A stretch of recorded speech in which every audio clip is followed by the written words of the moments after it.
Bueno, ¿qué tema sí primero he elegido? A ver, 9 claves de la parábola del hijo pródigo. Porque ayer se proclamaba en todas las iglesias el evangelio de las parábolas de la misericordia, ¿no? 3 parábolas de la misericordia, pues la del buen pastor, la de la oveja perdida, la del dracma perdido o encontrado, ¿no? Y la parábola del hijo pródigo. Entonces, la verdad es que qué hermoso es ver que millones de personas ayer escucharon cómo es el corazón de Dios. Y esta parábola del hijo pródigo tiene siempre cosas, ¿no?, que decirnos que nos sorprenden. Bueno, permitidme así un poco en clave telemática y así un poco periodística, hablar de 9 claves de la parábola del hijo pródigo. Primera, vivir como si Dios hubiese muerto. El pecado, ¿qué es el pecado? Es decir, para mí Dios ha muerto. Porque claro, aquí el joven, el hijo menor, dijo, padre, dame la parte de la herencia. ¿Cuándo se pide la herencia? La herencia se recibe cuando ha fallecido el padre, ¿no? Sin embargo, este le pidió que le repartiese la herencia antes de que el padre hubiese fallecido. Es como si le dijese, oye, para mí tú no existes, para mí tú has muerto, yo vivo al margen de Dios. O sea, ¿qué es el pecado? Es vivir como si Dios hubiese muerto, como si Dios no existiese, ¿no? Y esa es su vida, la vida de ese joven que se entrega a intentar buscar una felicidad al margen de Dios, como si Dios no existiese. Es una pregunta, ¿no? Yo vivo como si Dios no existiese, vivo como si Dios hubiese muerto. Segunda clave. A ver, Roma no paga traidores. El mundo es muy cruel. ¿A qué me refiero? Claro, va este hijo pródigo que recibe la herencia, se entrega, ¿no? Se entrega de una manera disoluta a la juerga y al principio, pues es el rey de la feria, ¿eh? Tiene dinero y todo el mundo le baila la gracia. Y vamos, ¿no? Pues está allí viviendo un espejismo de que es alguien, un líder admirado, envidiado, en todas las fiestas él es el rey, invita a todos, y va de guay, ¿no? Pero mira, el mundo es muy cruel, ¿no? Y Roma no paga traidores. Y ahora Roma es el demonio, ¿sabes? El demonio no te va, por mucho que tú has traicionado a Dios, una vez que te quedas aquí sin dinero, ¿sabes? Pues tú no eres nadie. Roma no paga traidores. Y entonces el demonio te engañó, ¿no? Para darle la espalda a Dios. Pero ahora que ya te has quedado sin nada, pues mira, la vida es muy cruel, ¿no? Y acabas experimentando eso de que por el interés te quiero, Andrés, y en el fondo el mundo me intenta adular, pero no me quiere en absoluto, ¿no? Soy alguien absolutamente despreciable para este mundo. Roma no paga traidores. Tercera clave. Se espabila al tocar fondo, recapacitando. Claro, esta es una clave. Es decir, es que cuando uno toca fondo en la vida, es curioso, ¿no?, que a veces necesitamos tocar fondo para espabilar. Qué duro es eso, ¿no? Qué duro es que necesitemos tocar fondo. Qué duro es que no podamos aprender de la experiencia ajena. Qué duro es que no basta con que nos lo hayan dicho. No, es que es curioso, ¿no?, que tenemos que espabilar tocando fondo. Y Dios permite que toquemos fondo, claro, porque es la manera que dice recapacitando. A ver, voy a volver a hacer una lectura de lo que está ocurriendo aquí, ¿no? Y entonces es curioso, en ese recapacitando, cuando uno se da cuenta que ha sido manipulado, ¿no? Pues entonces comienza un itinerario de la atricción a la contrición. Y al principio, pues en ese tocar fondo dice uno, bueno, madre mía, ¿no? Pues los criados de mi padre están mejor que yo. Por lo menos yo voy a volver y intentaré, pues oye, mira, vivir con la dignidad de los criados y comer comer como ellos, ¿no? En el fondo vuelvo a casa de mi padre, pues mira, para intentar tener un plato que comer, ¿no? comienza con una atricción. Pero nosotros distinguimos, ¿no?, la teología espiritual de atricción, de contrición. La atricción en el fondo es que uno repudia lo que ha hecho, se arrepiente de lo que ha hecho por el daño que le hace a sí mismo, pero la contrición en el fondo es me duele lo que he hecho por el daño que le he hecho a mi padre. Entonces él al principio, cuando toca fondo, tiene una atricción, diciendo qué tonto he sido, ¿no? Pero luego de repente, cuando se pone en camino y cuando hace su plan, y de repente le ve a su padre qué tipo de reacción tiene, pasa de la atricción a la contrición, a que le duela haberle hecho sufrir al corazón de su padre, ¿no? Entonces, que es curioso, necesita tocar fondo para en ese momento tener un mínimo de dolor de atricción, ¿no? Y cuando se pone en camino, uno camina y se le van abriendo los ojos y pasa de la atricción a la contrición, a decir, a ver, no es que me duele haber fallado yo, es que me duele haberle hecho sufrir a alguien bueno, que no estaba muerto, que me quería, que siempre no ha dejado nunca de estar ahí, ¿no? Cuarta clave.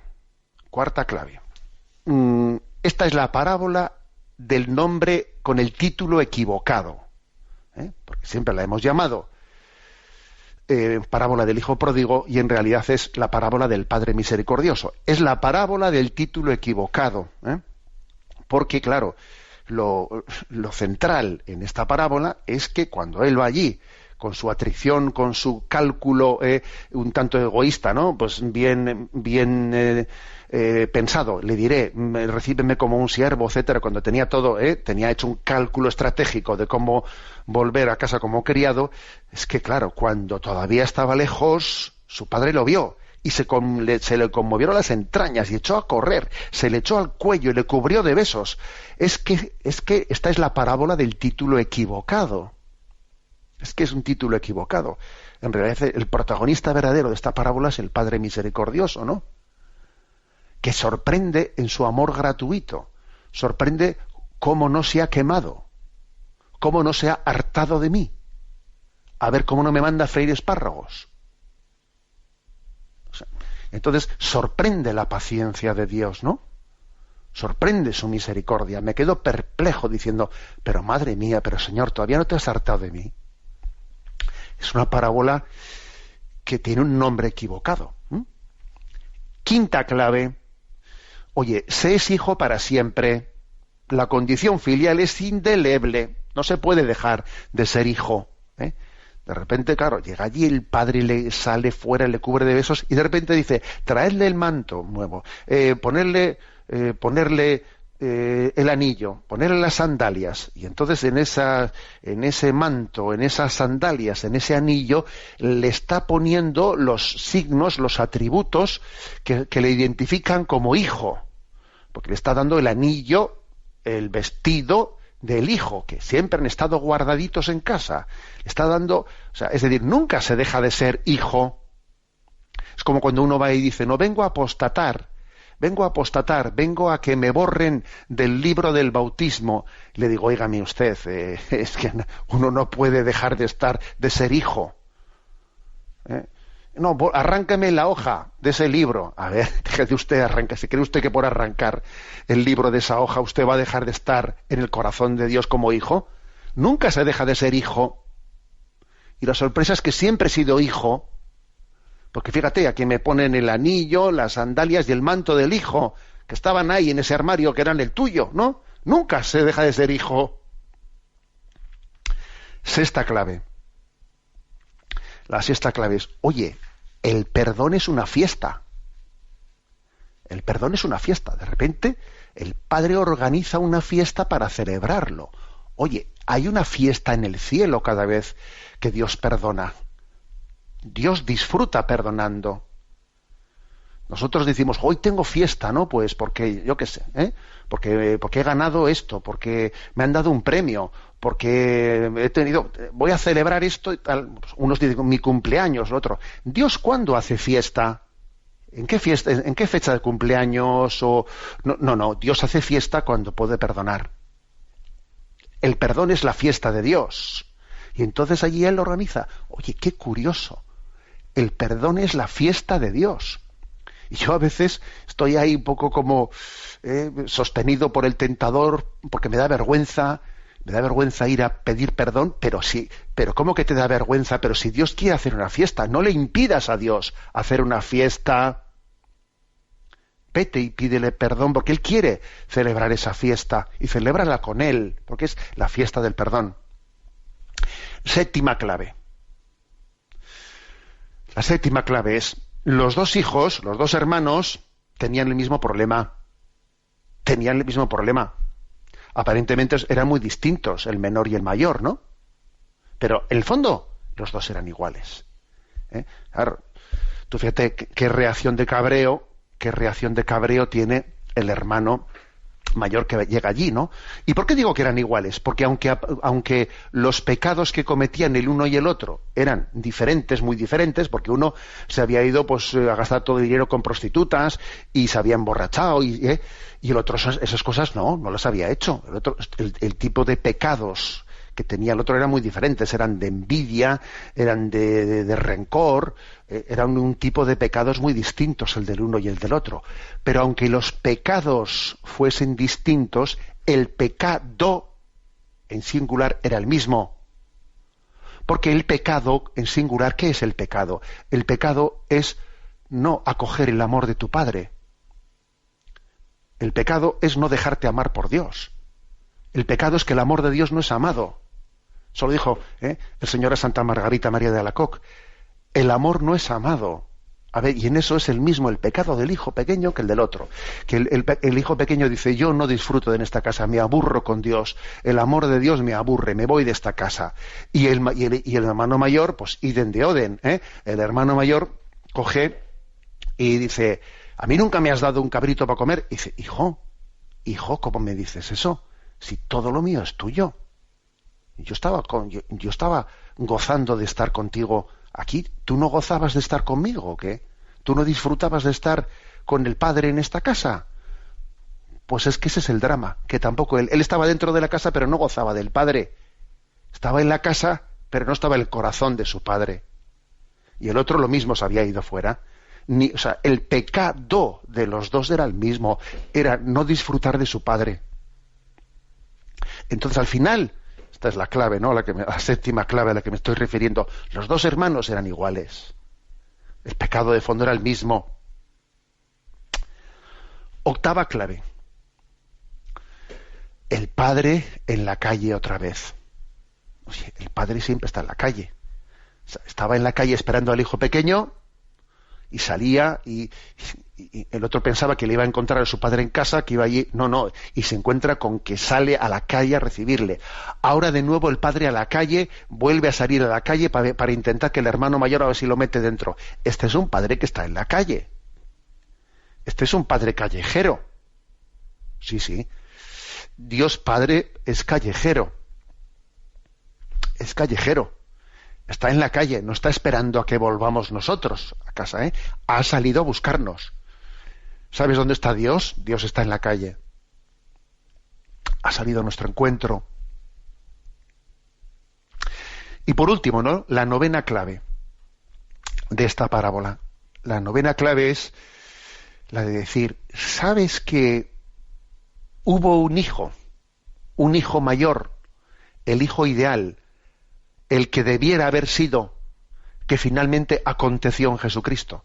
Porque Jesucristo fue el hijo mayor de esa parábola, que cuando vio que su hermano pequeño, había marchado y hiriendo profundamente el corazón de su padre de una manera egoísta, ¿no? Como si su padre hubiese muerto pidiendo la herencia, y viendo el disgusto tan grande que solo había dado a su padre, hubo un hermano mayor que era Jesucristo, el que el hermano mayor debiera de haber sido, y que finalmente Jesucristo, ¿no?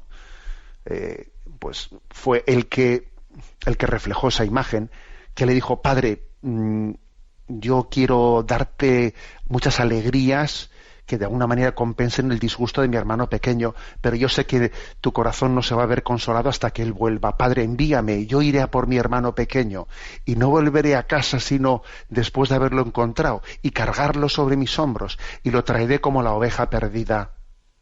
Y ese fue Jesucristo. Esta parábola concluye con la esperanza de que en Jesucristo se ve plenamente, no plenificada esta historia.